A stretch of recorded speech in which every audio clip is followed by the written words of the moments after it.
वेदाहमेतं पुरुषं महान्तं आदित्यवर्णं तमसः परस्तात् तमे विदित्वाति मृत्युमेति नान्या पंथा विद्यते अनाय।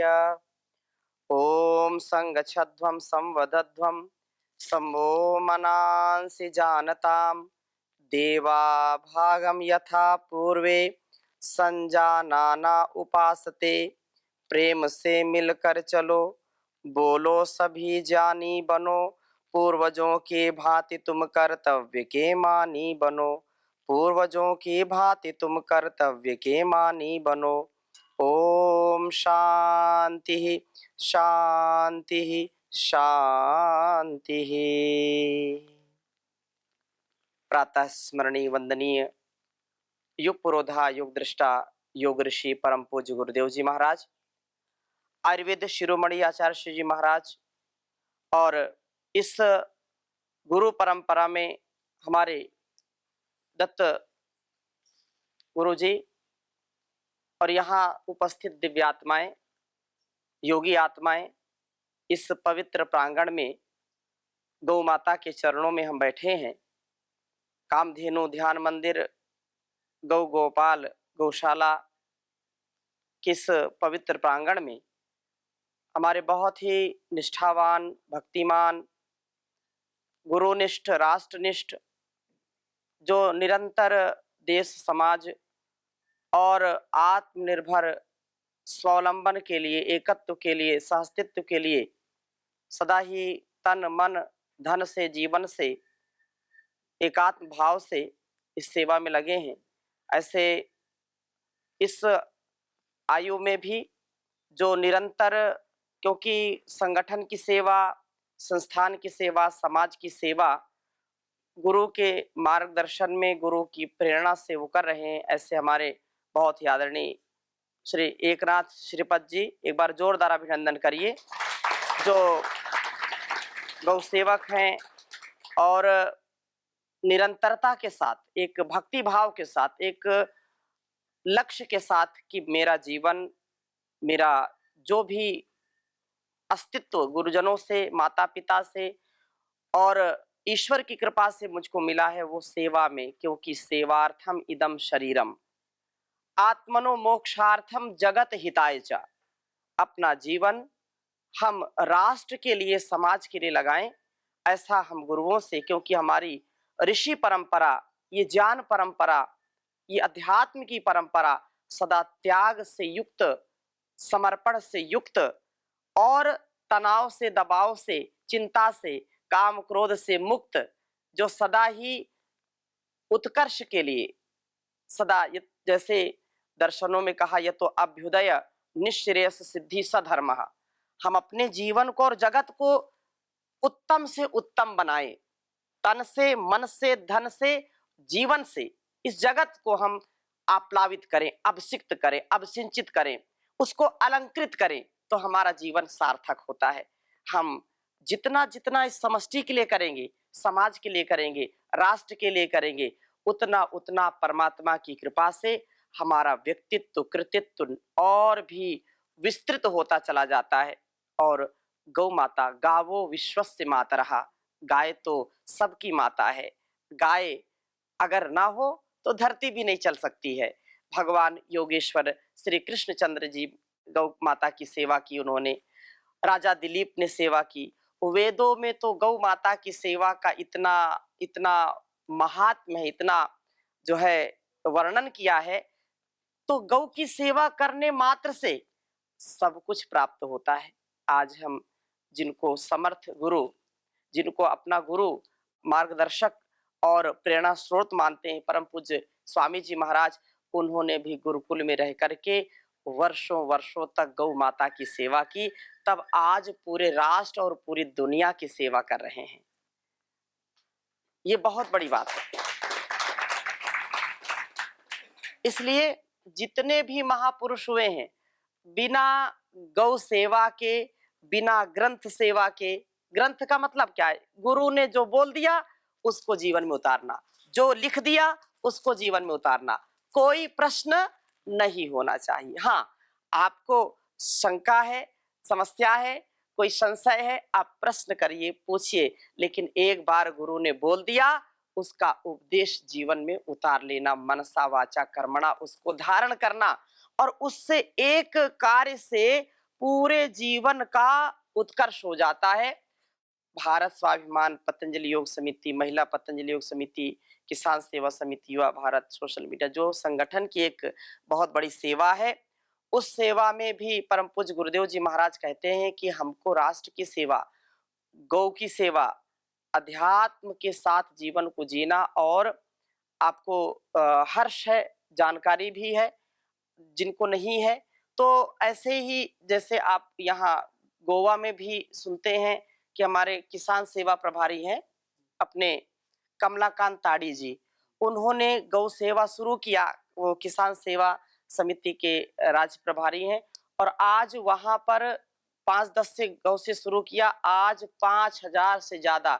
मैं परमात्मा से प्रार्थना करता हूं कि आपकी निष्काम सेवा, निष्काम जो हर निष्ब्रह्म काम होकर के, जो आप्त काम होकर के सेवा कर रहे हैं, इतना विराट स्वरूप ले कि पूरे इस कोंकण एरिया में, क्षेत्र में, इस रत्नागिरी में खूब इसका यश हो और लोगों को संबल मिले, क्योंकि ये बहुत बड़ी शक्ति है।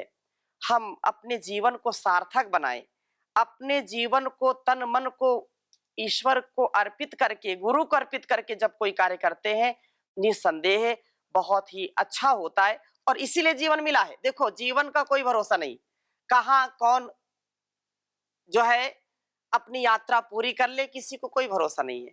इसलिए हमारे साथ जाने वाला एक ही तत्व है, वो हमारा धर्म है, स्वकर्म है। अभी यहाँ पर हम गए थे तहसील में लांजा, तो लांजा में भी यही बात बोल रहा था कि हमारा जीवन यशस्वी हो और जिस लिए ये शरीर मिला है, जिस लिए इंद्रियां, ये सारा सुख, सामर्थ्य, सुविधा मिली है, उसको यदि केवल हम ही भोगते हैं तो पाप कमाते हैं। अभी महाराज जी चर्चा कर रहे थे ना, और ये एक जन्म का नहीं, वो जन्म जन्मांतरों तक वैसे बनेंगे, याद रखना।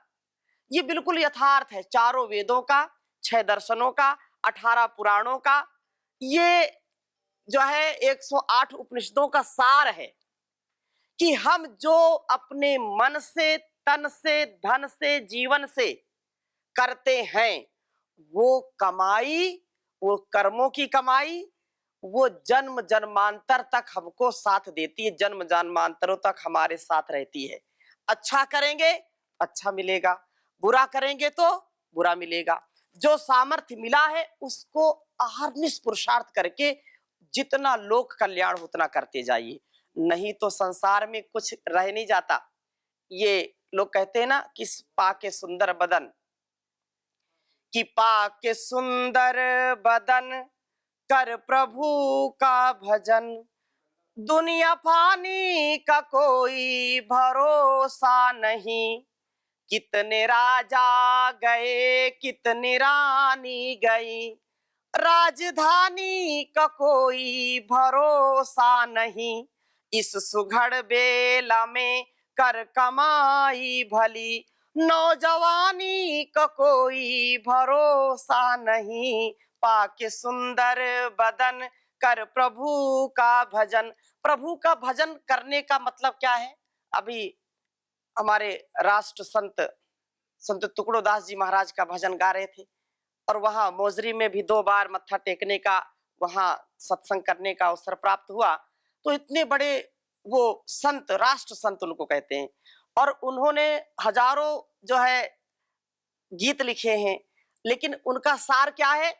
अपने राष्ट्र की सेवा ही भगवान की सेवा है, नर की सेवा ही नारायण की सेवा है, गौ माता की सेवा ही नारायण की सेवा है। जो इतने हजारों देवी देवताओं का वास है, ऐसे कोटि कोटि देवी देवताओं का वास गौ माता में है, तो उसका हम सेवन करें, उसकी सेवा करें, पालन करें और जीवन को धन्य बनाएं। एक छोटा सा कार्य हमारे जीवन को तार देता है, जो अच्छा कार्य है, और अगर गलत कार्य हुआ तो जीवन हमारा व्यर्थ चला जाता है, निरर्थक चला जाता है। हमारा जीवन यदि सार्थक न हो तो जीवन किस काम का? ऐसे तो कितने हजारों लाखों करोड़ों जीवन हमने जी लिया, लेकिन जीवन की सार्थकता होनी चाहिए। जीवन जी रहे हैं उसका आउटपुट होना चाहिए। हम किस लिए यहाँ आए हैं, इस जीवन को किस लिए पाए हैं, ये हमको अहर्निश चिंतन करना चाहिए। हम कहीं भी जाते हैं, यहाँ जैसे हम आए तो आपसे पूछा जाए यहाँ क्यों आए, तो बोलेंगे स्वामी जी आए थे, बुलाए थे इसलिए हम आए। किस लिए आए? सुनने के लिए आए। तो क्या केवल सुन रहे हैं क्या? और भी हजारों प्रकार की क्रिया कर रहे हैं कि नहीं कर रहे हैं? ऐसे ही सारे संसार को भगवान ने बनाया, शरीर को बनाया, और हम आए क्यों हैं ये पूछो तो किसी को पता नहीं होता। वो कहता है कि पता नहीं क्यों आए हैं, अभी तक विचार ही नहीं किया क्यों आए हो, बस आए हैं। अब मैंने सोचा नहीं इसमें किस लिए आए हैं। आए? कितना बड़ा ये प्रश्न है भाई। आए हैं चलो, बोले कोई शादी विवाह करेंगे, बच्चे पैदा करेंगे, नौकरी करेंगे, क्या इसी के लिए आए हैं क्या? केवल इसके लिए तो नहीं आए ना। सेवा और साधना दो हमारे जीवन का सार है। शरीर भगवान ने दिया है सेवा करने के लिए और साधना करने के लिए। सेवा में सारी सेवाएं आ गई, घर परिवार की, संसार की सेवा, राष्ट्र की सेवा, गौ माता की सेवा, धरती माता की सेवा, गुरु की सेवा, ये सारी सेवाएं आ गई। और साधना करना, नहीं तो जीवन निरर्थक है। याद रखना, जिस दिन हमने सेवा नहीं किया उस दिन का जीवन व्यर्थ हो गया। जिस दिन हमने साधना नहीं की उस दिन का जीवन हमारा व्यर्थ हो गया। जीवन एक एक दिन क्या, एक एक पल हम जीते हैं ना। इसलिए बहुत सुंदर इस पुस्तक में स्वामी जी आचार्य जी ने देखो यहाँ कितना सुंदर इसमें संकलन किया है। और इसको थोड़ा सा गाते भी रहा करें, है ना। अब गाते हैं पूरा आध्यात्मिक जो ये गीत है ना। परमात्मा से प्रार्थना करें कि हे प्रभु, आपने जीवन दिया है तो निरर्थक न जाए। कुछ एक एक शब्द को जीवन में उतारना, एक एक शब्द पर चिंतन करना। बहुत ही गहरा ये जो है गीत है, भजन है, ये जीने के लिए। ये भजन भी जो है ना वेद मंत्र से कम नहीं होते। ये पूरे वेद मंत्र का सार होता है, जीवन जीने का आधार होता है, और इसी से जीवन का उद्धार होता है। इसलिए भक्ति करना, गुरुओं की सन्निधि में रहना, महापुरुषों की सन्निधि में रहना, भजन करना, कीर्तन करना और उसको वैसा जीना। अब लोग भोजन की ज्यादा चिंता करते, भजन छोड़ दिया। अब यहाँ आए तो क्या क्या खिलाओगे, हैं? घर हमारे आओगे तो क्या क्या लाओगे। तो ये सारी चीजें छोड़ करके मन में केवल ईश्वर का भजन करो, है। हे नाथ अब तो ऐसी कृपा हो, जीवन निरर्थक जाने न पाए। हे नाथ अब तो ऐसी कृपा हो, जीवन निरर्थक जाने न पाए। यह मन न जाने क्या क्या दिखाए, कुछ बन न पाए अपने बनाए। कुछ न बन पाया मेरे बनाए, संसार में ही आसक्त रहकर दिन रात अपने मतलब की कहकर। संसार में ही आशा के रहकर दिन रात अपने मतलब की कहकर। सुख के लिए लाखों दुख सहकर, ये दिन अभी तक यूं ही बिताए। हे नाथ अब तो ऐसी कृपा हो, जीवन निरर्थक जाने न पाए। ऐसा जगा दो फिर सो न जाऊं, अपने को निष्काम प्रेमी बनाऊं। ऐसा जगा दो फिर सो न जाऊं, अपने को निष्काम प्रेमी बनाऊं। मैं आपको चाहूं और पाऊं, संसार का भय कुछ रहे न जाए। हे नाथ अब तो ऐसी कृपा हो, जीवन निरर्थक जाने न पाए, जीवन निरर्थक जाने न पाए। वह योग्यता दो सद्कर्म कर लूं, अपने हृदय में सद्भाव भर लूं। वह योग्यता दो सद्कर्म कर लूं, अपने हृदय में सद्भाव भर लूं। नर्तन साधन भव सिंधु तर लूं, ऐसा समय फिर आए न आए। हे नाथ अब तो ऐसी कृपा हो, जीवन निरर्थक जाने न पाए, जीवन निरर्थक जाने न पाए।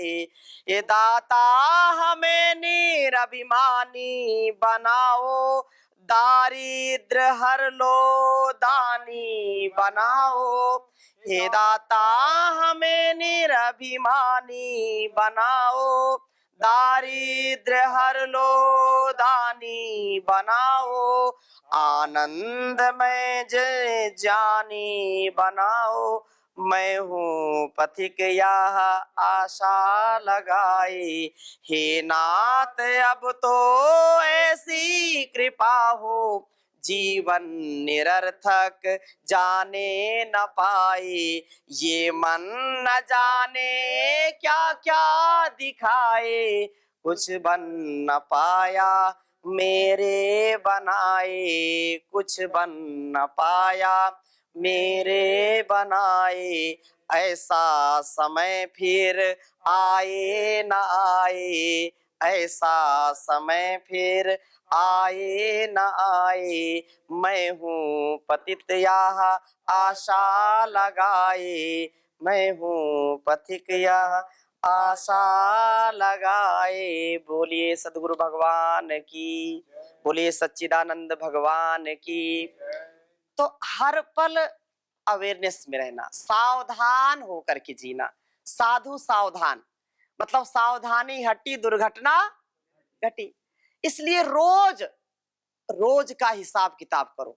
अभी मार्च चला गया, अप्रैल चल रहा है, और जो बिजनेस व्यापार करते हैं उनको मार्च अप्रैल में बड़ा जैसे तलवार जैसी लटकी रहती है, ऑडिट करना है, ऑडिट करना है, करना है। रोज का ऑडिट, एक एक पल का ऑडिट होता है आपके कर्मों का, याद रखना। उस यहाँ के संसार में ऑडिट में लोग बड़ा हेर फेर कर देते हैं, करते हैं कि नहीं करते, इधर का उधर, उधर का इधर कर देते हैं। लेकिन जो कर्मों का ऑडिट परमात्मा के खाते में लिखा जा रहा है ना, वो हर पल यहाँ के आप एविडेंस, यहाँ के आप दस्तावेज जला सकते हैं, फेंक सकते हैं, मिटा सकते हैं, कैमरे को तोड़ सकते हैं, हटा सकते हैं, रिकॉर्डिंग मिटा सकते हैं। लेकिन परमात्मा के जो कैमरे हैं वो चारों ओर अंदर और बाहर लगे हैं, उसका ऑडिट कोई मिटा नहीं सकता, कोई हटा नहीं सकता। इसलिए रोज का ऑडिट करो, रोज अपना हिसाब किताब करो।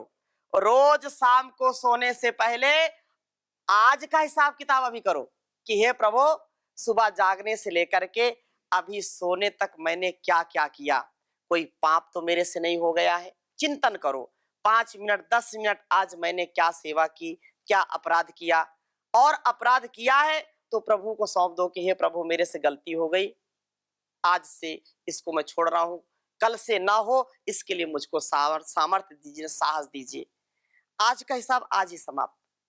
और कुछ लोग उसको ढोते रहते हैं, ढोते रहते हैं, चिंता, दबाव, तनाव, घर परिवार की जिम्मेदारी, संसार की जिम्मेदारी, उसने ये कह दिया, उसने वो कह दिया, और वो कभी भूलते नहीं, तुझको मैं बताऊंगा, है मुझको ऐसा बोला, है ऐसा बोला। और वो गठरी गठरी इतनी बढ़ती चली जाती है कि एक दिन पटाखा फूट जाता है। बोलो, होता है कि नहीं होता? बिल्कुल विस्फोट हो जाता है। इसलिए वैदिक परंपरा में रोज का हिसाब किताब, सुबह से शुरू किया, शाम को हिसाब किताब समाप्त। फिर रात में जो गड़बड़ हुई, अच्छा हुआ बुरा हुआ, तो उसका हिसाब किताब दिन शुरू होने से पहले। इसलिए 2 काल की संध्या का विधान ऋषियों ने किया कि 2 काल कम से कम ध्यान करो, प्रभु का चिंतन करो, और जो आपसे त्रुटियां हैं या आपको किसी ने कुछ गलत कहा है तो उसको माफ कर दो, उसको ईश्वर की व्यवस्था पर छोड़ दो, अपना कर्म करो। क्यों उसको अपने सिर पर ढो रहे हो? अच्छा, आपसे मैं पूछता हूं, आप ट्रेन की यात्रा करते हैं, प्लेन की यात्रा करते हैं, बस में बैठे हैं, आपके साथ कोई सामग्री है, कोई सामान है, बैग है या जो है अटैची कुछ भी है, आप बैठ जाए ट्रेन में और उसको ऊपर, सिर के ऊपर रख लें, अच्छा रहेगा क्या? ये बोलो ना, बोलो। यात्रा कर रहे हैं और पूरा सामान रखना चाहिए बक्से में, जो रखा है, रैक बनाते हैं, अब आप उसको सिर पर रख लें, बोले नहीं मैं तो अपना सामान अपने ऊपर रखूंगा, कोई आपको अच्छा मानेगा क्या? अब कल्पना करके देखो कितना, हाँ? हम ऐसा ही करते हैं, संसार के यात्रा में अनावश्यक चीजों को ऊपर ढो करके रखते हैं। इस संसार की यात्रा है, व्यवहार की यात्रा है, घर परिवार की यात्रा है, ऐसे जिए, निर्लेप भाव में जिए, सब कुछ करो और बिल्कुल शून्य रखो मन को, कोई लेप ना हो, मन शांत हो, नित्य प्रति योगाभ्यास करो, गौ माता की सेवा करो, यज्ञ करो, बड़ों की सेवा करो और बिल्कुल कुछ भी मन में द्वेष ना हो, छल कपट ना हो, योग करो और कराओ, कहीं भी रहो, किसी हाल में, किसी काल में, हर हाल में, हर काल में योग की सेवा, यज्ञ की सेवा, गौ माता की सेवा, बड़ों की सेवा, गौ, गायत्री और गीता, गुरु ग्रंथ, इनकी आज्ञा में चलो, इनकी सेवा करो, तो जीवन में कभी आप दुख नहीं पाएंगे, बहुत आनंद होगा। जो आप चाहते हैं ऐसा करने के बाद तो फिर अच्छी इच्छा होगी, आपकी इच्छा ईश्वर पूरा करेगा। सब समर्पित करके करो, कुछ भी मत चाहो, वो अपने आप देगा, अपने आप जब उसका विधान होगा, संविधान होगा तो खुद देगा, लेकिन पुरुषार्थ करना पड़ेगा, संकल्प के साथ, अखंड प्रचंड पुरुषार्थ और विकल्प रहित संकल्प। एक व्रत ले लिया तो उसके लिए सब कुछ दांव पर लगा दो और आत्मविश्वास के साथ, छल कपट से कभी उसको पाया नहीं जा सकता है, उसकी कृपा नहीं होती, वो तो निश्चल व्यक्ति को ही कृपा अपनी देता है। इसलिए बस अपने राह पर चलते जाओ, चलते जाओ। जैसे परम पूज्य गुरुदेव जी महाराज 500 रुपए लेकर के हरिद्वार आए थे, 500 रुपए से अपनी यात्रा शुरू की, आज हजारों हजारों और ये कहें कि लाखों करोड़ों का आज जो सेवा का, परोपकार का कार्य चल रहा है, वो अत्यंत ही महनीय है। पूरी दुनिया रिसर्च कर रही है स्वामी जी आचार्य जी के ऊपर कि कैसे कमाल कर दिया। चाहे मल्टीनेशनल कंपनी की बात कर लो, योग की बात कर लो, स्वदेशी की बात कर लो, जो हजारों हजारों लाखों लाखों का साम्राज्य 100-100 साल का था, वो भी डावाडोल होने लगा जब एक ऋषि निष्काम सेवा के साथ स्वदेशी की शंखनाद का और भारतीय शिक्षा, भारतीय चिकित्सा की परंपरा को, गौ माता की सेवा को मूल में रख करके सेवा करता है। तो देखो, एक छोटा सा जो है संकल्प व्यक्ति को विराट बना देता है। तो आप सब इस संकल्प के साथ कि बहुत बड़ी सेवा है, परम पूज्य गुरुदेव का आशीर्वाद सदा बना रहे और आपकी सारी मंगल कामनाएं, क्योंकि मंगलकारी गौ माता है, सारी कामनाएं पूरी करती है। बस लगे रहो, लगे रहो, चरय वेती सतु दीर्घ काल निरंतर सत्कार आसेविता दृढ़ भूमि। ऐसा आपका ये पुरुषार्थ तप निरंतर चले और यह स्थान जागृत स्थान, देव स्थान और लाखों लोगों के आस्था का केंद्र बनेगा, ऐसा मेरा पूरा विश्वास है। आप निरंतर इसको आगे बढ़ाने का कार्य करिए। बहुत बहुत पुनः आप सबको प्रणाम। ओम सर्वे भवन्तु सुखिनः, सर्वे सन्तु निरामयाः, सर्वे भद्राणि पश्यन्तु, मा कश्चित् दुःख भाग् भवेत्। ओम शांति शांति शांति। ओम श्री परमात्मने नमः। ओम श्री गुरुभ्यो नमः। ओम सर्वेभ्यो नमः।